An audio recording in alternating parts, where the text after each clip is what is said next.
안녕하세요. 보통사업나무에서 사양을 운영하는 김기배라고 합니다. 반갑습니다. 자, 오늘은 간단하게 이제 설명의 영상 좀 하고 찍고 있는데요. 일단은 간단하게 이제 탐구 특징, 사양을 과목, 그 다음에 이제 올해 어떻게 나왔는지 그리고 내년의 예상 그리고 이제 사실상 아이들이 해야 될 스타 과목에 궁금한 거 이런 것들을 좀 간단하게 안내해드리도록 하겠습니다. 자, 보시면은 일단 우리가 사회탐구 관련해서는 일단 먼저 과목 선택의 문제가 있겠는데요. 사실 과목 선택의 문제는 이미 이제 실적으로 거의 대부분이 이미 이제 3학년 때 내신으로 하는 과목들을 선택하는 게 일반적입니다. 그래서 이제 거의 대부분 학교들도 이제 가장 많이 선택하는 사회관리와 사회문화를 이제 보통 선택 과목으로 많이 이미 3학년 때 하고 있고요. 사실 이제 그 이유는 뭐냐면 3학년 1학기 내신과 이제 수능 선택 과목을 일치하는 측면에서 예전에는 물론 다른 과목들을 좀 많이 하기도 했지만 실적으로 이제는 이제 거의 대부분 학교들이 특히 목동학교 같은 경우는 아예 전략적으로 다 3학년 때 내신 과목을 사회관리와 사회문화를 배치하기 때문에 거의 이제 맞추는 경향으로 가고요. 아무래도 이제 그러한 경향성 때문에 이제 소수 과목들이 좀 많이 죽었죠. 그래서 이제 가장 중요한 방법은 결국은 간단합니다. 일단 말씀드렸다시피 3학년 1학기 내신 과목과 맞추는 게 가장 제일 편하고요. 어차피 아이들이 물론 정시를 준비할 수도 있겠지만 실질적으로는 수시 준비도 병행을 해야 되는 상황이 많기 때문에 이른바 3학년 1학기 내신을 챙겨가면서 정시의 수능 등까지 챙겨가는 방법으로는 3학년 1학기 때 내신 공부하는 게 제일 좋고요. 그런데 이제 이 사회교육을 제가 담당하고 있지만 보통 이제 사회문화나 사회교육을 제일 많이 하는데 근데 생명 자체가 안 맞는 친구들이 분명히 있어요. 안 맞는 친구들이 분명히 있기 때문에 사실상 이제 안 맞는 친구들이 억지로 사회교육을 했을 경우에는 좀 안 좋은 결과를 불러오는 걸 많이 봤기 때문에 실적으로는 이제 제가 생각했을 때에는 이제 3학년 1학기 때의 내신 과목과 최대한 맞추되 사회교육이나 사회문화 같은 많이 생각하는 과목이 맞지 않는다면 다른 과목으로 생각해 보는 것도 나쁘지 않다고 생각을 하고요. 그래서 결국은 하고 싶은 걸 해야지 가장 점수가 잘 나온다고 생각을 합니다.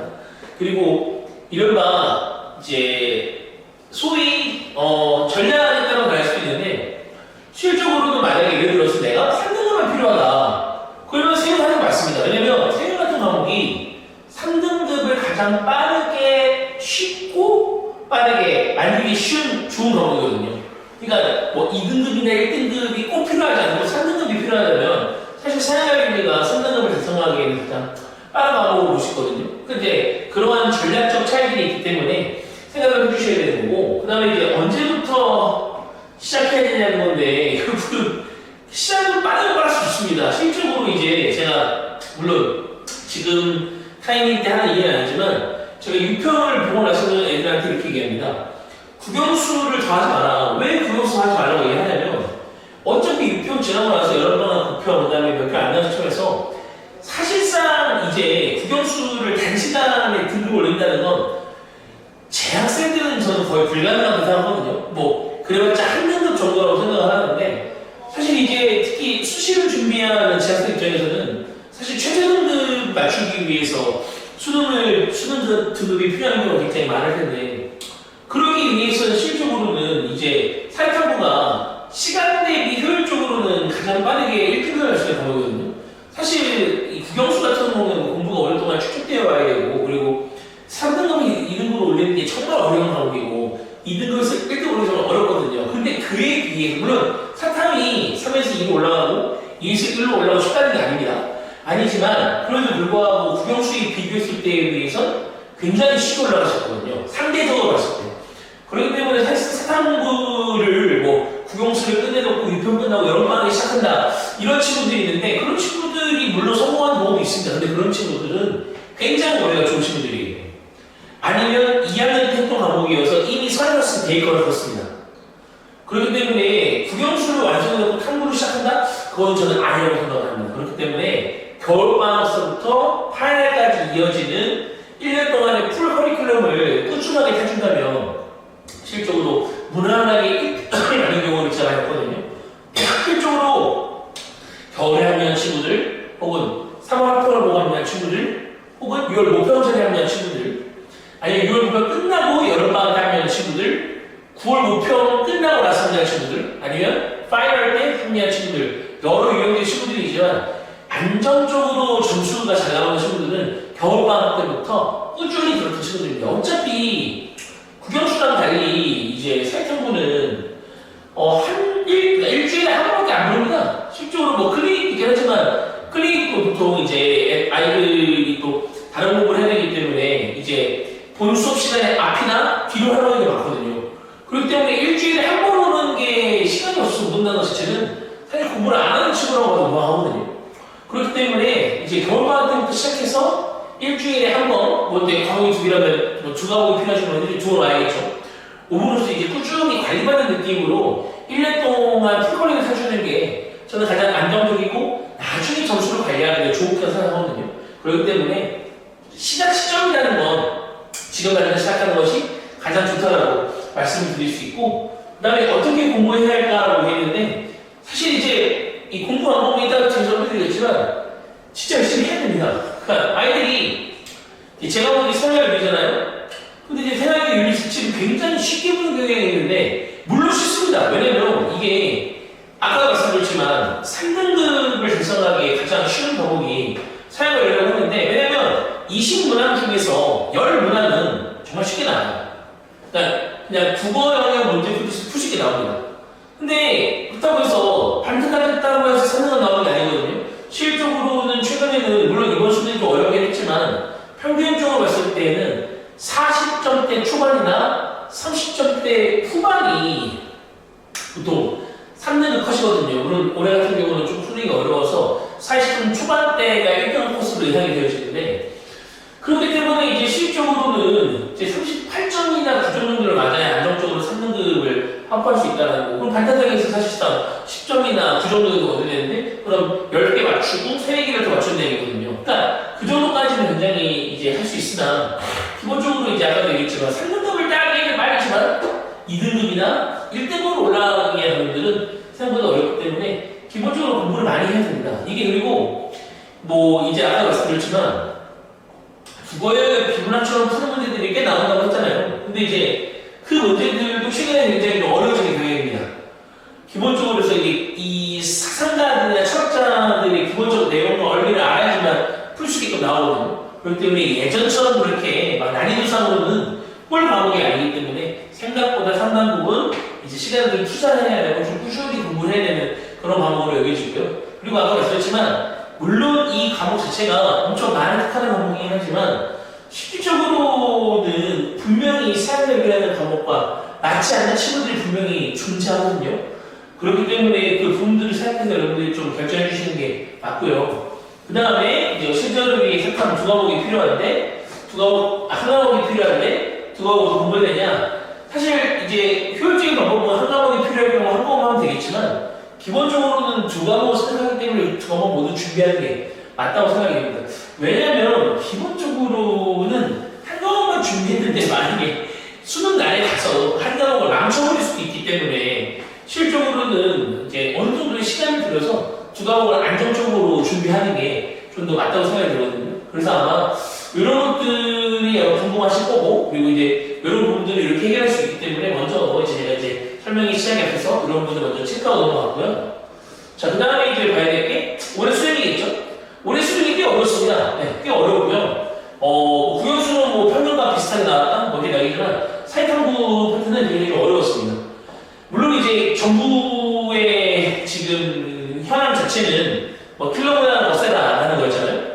그렇기 때문에 여전히 그러한 추측이 유지되면서 최고난도 문제는 없어지고 중상난이도의 문제의 수를 늘렸고, 문제의 텍스트랑 정보의 양을 늘려서 정확하게 알아야 정답을 쓰게끔, 과거처럼 이제 소위 찍어서 푼다거나 아니면 국어영역처럼 해서 푼다거나 그런 부분들은 좀 불가능해졌고, 그렇기 때문에 오히려 오랜 기간 동안 꾸준하게 공부하는 친구들은 오히려 문제가 쉬웠다는 평이 더 많았습니다.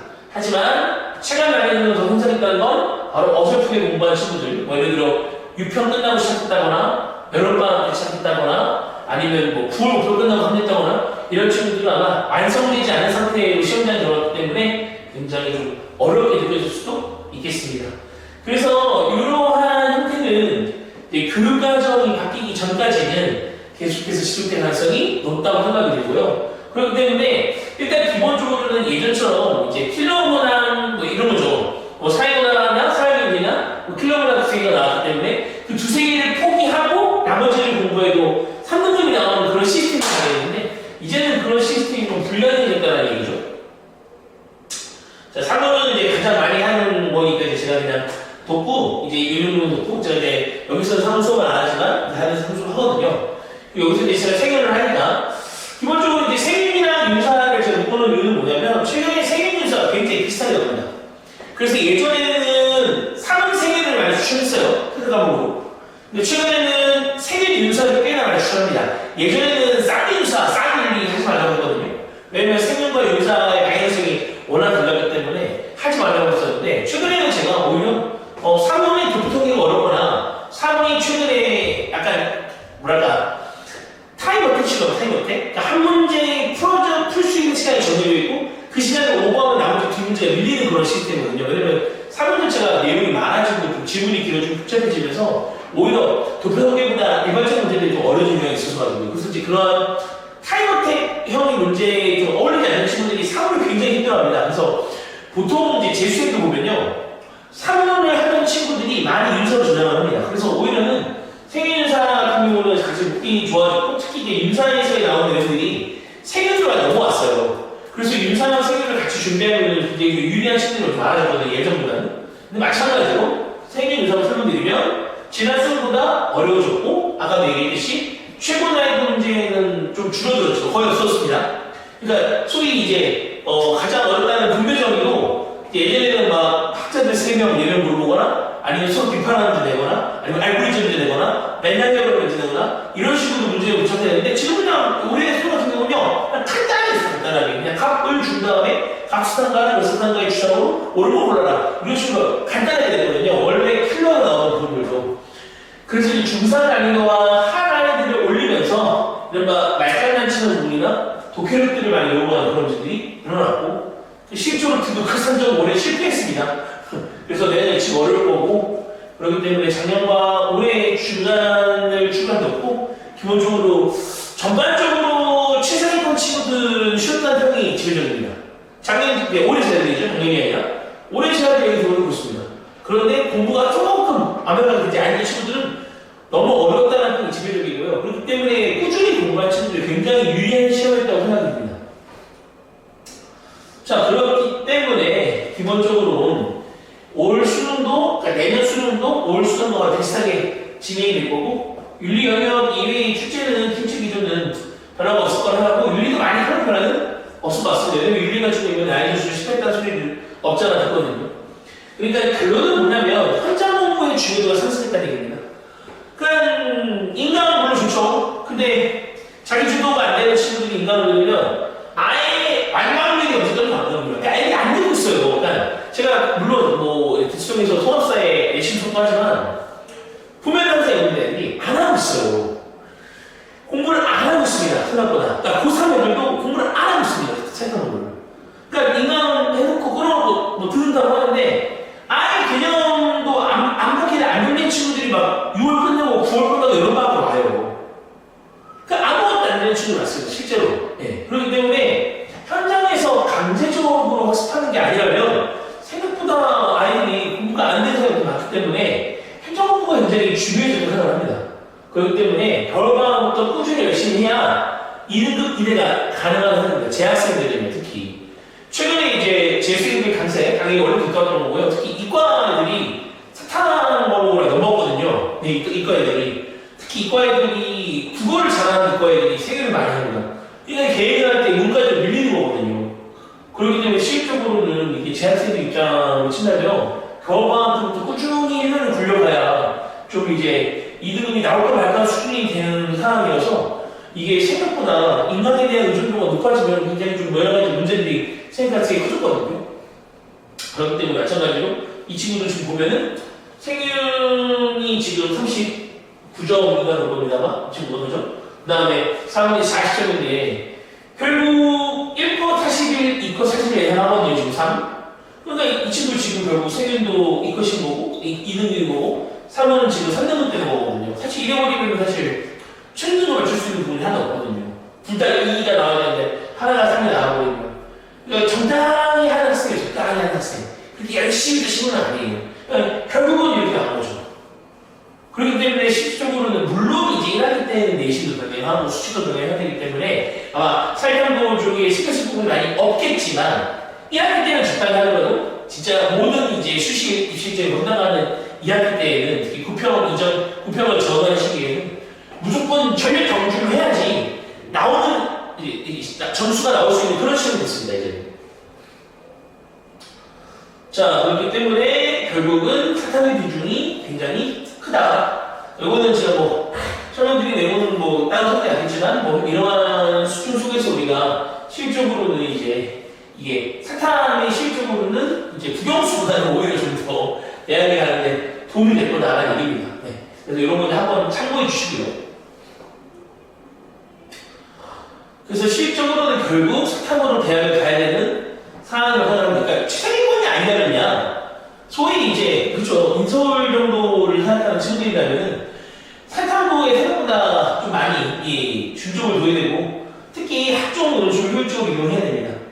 그렇기 때문에 이른바 이제 사회탐구로 이른바 최저를 공략하고 최저 등급을 공략함으로써 실적으로 이제 사회탐구만 가지고서 대학을 갈 수 있는 그러한 전략들을 구성하는 게 중요하거든요.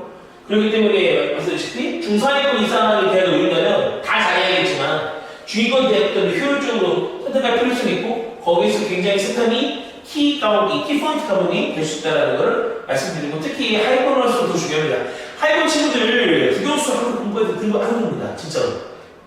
하위권 학생들 무시하는 게 아닙니다. 그렇기 때문에 그나마 이 친구들이 한정된 시간을 가지고 투자를 했을 때 수들이 가장 높은 성적을 이제 누릴 수 있는 과목이 사탐을 생각하기 때문에 실질적으로 그분들을 좀 여러 어머님들이나 학생들이 정확히 파악하고 좀 전략적으로 이용할 필요성이 분명히 있습니다. 그래서 이제 이거는 제가 정리했던 건데 이거는 그냥 한번 제가 따로 설명하지 않을 테니까 한번 읽어좀 보시고요. 네, 상위권은 뭐 이런 식으로 필요할 거고요. 그 다음에 중위권은 이런 식으로 필요할 거고 그 다음에 하위권은 이런 식으로 필요할 겁니다. 그래서 이제 뭐 어차피 이거 영상 유튜브로 나갈 거기 때문에 잠깐 일시정 좀 해놓으시고 읽어보시면 될 것 같고요. 자, 그래서 생일은 결국 늘 말씀드리지만 지역적 암비교는 절대 1등 맞을 수 있는 상황이 아닙니다. 개념은 물론 중요하고요. 개념에 대한 암기 물론 중요합니다. 하지만 이해 중심의 공부가 필요한데 여기 개념 이해는 무엇이냐? 바로 다른 사람에게, 다른 친구에게 설명할 수 있을 정도의 공부가 되셔야 됩니다. 그리고 마찬가지입니다. 기출 굉장히 중요합니다. 왜냐면 기본적으로 수사탐은 문제의식 숙제예요. 그러니까 20문항 중에서 16문항은 나오던 게 나옵니다. 그리고 4문항 정도가 신명이 나오는 거거든요. 그렇기 때문에 실질적으로는 기출을 단순히 풀고 채점하는 것, 이거는 망하는 실력들이고 이거를 기출을 통해서 수능을 예측할 수 있어야 되고 그래서 분석, 변형은 중요하고요. 그래서 제가 항상 강조하는 게 기본 개념 수업 때 개념 플러스 실험까지 끝내봅니다. 그러니까 실제로 겨울방학 수업 때는 최소한 이 친구들이 6월 모평을 봤을 때 3등급 정도까지 나올 수 있을 정도의 심한 수가 됩니다. 왜냐면 한 방에 때려놓고서 그 이후부터는 계속 변형, 기출 변형, 기출 분석 계속 해줘야 돼요. 계속 바뀔 수 있습니다. 그러니까 같은 문제더라도 단어를 바꾸면 되거든요. 뭐 원초적 입장이면 그걸 다른 걸로 바꾸는 겁니다. 뭐 예를 들어서 뭐 가상의 상황이나 뭐 다른 걸로 바꾸면 되는 거거든요. 그런 식으로 계속 돌리거든요, 말을. 그렇기 때문에 그거에 대한 꾸준한 연습이 필요하고 어떻게 변형이 되더라도 아이들이 예측하는 범위 내에서 해결할 수 있게끔 만들어주는 전략이 중요합니다. 사실 생각했어요. 근데 이게 혼자 하는 건 어렵다는 얘기죠. 그리고 당연히 이게 특수한 물론 이제 연기율이 떨어진다라고 얘기하지만 실적으로는 여전히 강력하게 작동하고 있습니다. 그렇기 때문에 필요한 제시문과 필요한 선지를 아이들이 하기는 어렵기 때문에 그런 부분들을 이제 강사가 연구하고 정리해서 아이들에게 전달해주는 게 중요하겠죠. 자, 그렇기 때문에 이제 그런 부분들로 기억해주셔야 되고 그 다음에 제가 이제 오랜 기간 동안 수사탐을 강의했지만 이제 해가 지날수록 어떤 걸 느끼냐면 아이들이 이제는 저도 마찬가지입니다. 수업반에서는 아이들을 잘 모를 수 없습니다. 아이들에게 꾸준히 계속 유인을 줘야 돼요. 그리고 제가 이제 상위권부터 하위권까지 모든 학생을 해봤고 특히 이제 예체능 학생들 많이 다뤄봤고요. 그리고 이제 제가 좀 항상 최근 수험생들 어떤 가지고 있는지 노력하려고 이해하려고 노력하거든요. 그러니까 사실 이제 제가 물론 수업은 기본이겠지만 아이들이랑 친해지려고 노력합니다. 왜냐면 결론은 아이들이 친해지면 친해질수있는 방법을 더 공부하는 것도 있어요. 그리고 또 소위 지랄할 때도 지랄을 됩니다. 예. 그렇기 때문에 이게 항상 저도 열심히 하기 때문에 아이들도 열심히 해야 되거든요. 그래서 계속해서 공부를 할 수 있는 동기를 불어넣어주는 게 저는 중요하다고 생각을 하고 과거처럼 수업만 하고 관리하고 클리닉하고 끝이 아닙니다. 그러니까 아이들의 정서까지도 좀 계속 고려를 하면서 수업을 해야 되는 게 이게 좀 더 친해지가 않더라고요. 그래서 요즘 친구들은 사실 얘를 다 귀하게 잘하지 않습니다. 그렇기 때문에 실질적으로는 과거처럼 이제 뭐 대형망에서 막 치고 그런 부분들은 좀 불가능하다고 생각을 하고요. 어느 정도의 중간단위 규모의 강의에서 좀 강사라든지 뭐 조교진들이, 저도 이제 조교진이 되겠지만 좀 아이들에게 신경을 쓰면서 좀 케어하고 관리하는 그런 부분들이 분명히 필요한 부분이 있습니다. 그래서 이제 일단 겨울방학 커리큘럼은 이제 개념만 이제 정리가 될 건데 아까도 들었지만 실질적으로는 개념의 해라고 들었지만 개념 플러스 심화를 보시면 됩니다. 그러니까 재학생들 기준으로, 그러니까 노베이스 기준으로 6월 모평을 봤을 때 3등급 정도까지 나올 수 있게끔 만들어줍니다. 개념에서. 6월 모평 3등급 나온다는 얘기는 실질적으로 심화적인 내용까지도 아이들이 파악하고 있다는 얘기거든요. 그렇기 때문에 그런 부분들인 거고, 그 다음에 계속 말씀드리지만, 저는 계속 그 다음 커리큘럼이 기출을 재해석하고, 연기를 이제 정리하고, 나중에 파이널에서 3번 더 확인하고, 모의고사나, 그런 식으로 지나가거든요. 그러니까 이미 1년 동안 이루어지는 커리큘럼이 완비되어 있기 때문에, 제가 자신있게 말하시는 건, 이 커리큘럼을 겨울방학 때부터 파이널까지 전부 다 수강했던 친구들은 올해 다 1등으로 나거든요. 확실하게 꾸준히 한 친구와 꾸준히 하지 않았던 친구들 분명히 다릅니다. 물론 이제 중간에 들어와서 1등 받은 친구도 분명히 있습니다만 기본적으로는 12월부터 꾸준히 들었던 친구들이 어쨌든 간에 높은 성적과 좋은 성취를 가져가시게 되기 때문에 기본적으로 1, 2월 달에 개념을 가장 잘 정리해주고 그 같은 내용을 이렇게도 먹고 저렇게도 먹고 볶아서도 먹고 튀겨서도 먹고 구워서도 먹고 찜쪄서도 먹고 먹는 방법 연습이 되어 있어야지만 수능에서 신명이 나왔던 애들이 대처를 했었거든요. 이게 안타까운 얘기지만 요즘 친구들이 떠먹여줘야 되는 공부거든요. 떠먹여주지 않으면 안 하거든요. 그러니까 그런 부분들이 있기 때문에 당연히 학원이 필요하고 그런 과정 속에서 이제 제가 해줄 수 있는 건 그런 부분들을 계속 정리해주고 관리해주고 떠먹여주고 하는 부분들이라고 생각하거든요. 그렇기 때문에 같은 내용들을 계속해서 다른 방법으로 주입시켜주는 게 중요하고 그게 바로 저의 1년 연간 커리큘럼이 되겠습니다. 자, 그래서 이제 준비 한번 마무리가 됐고요. 그래서 이제 생활교육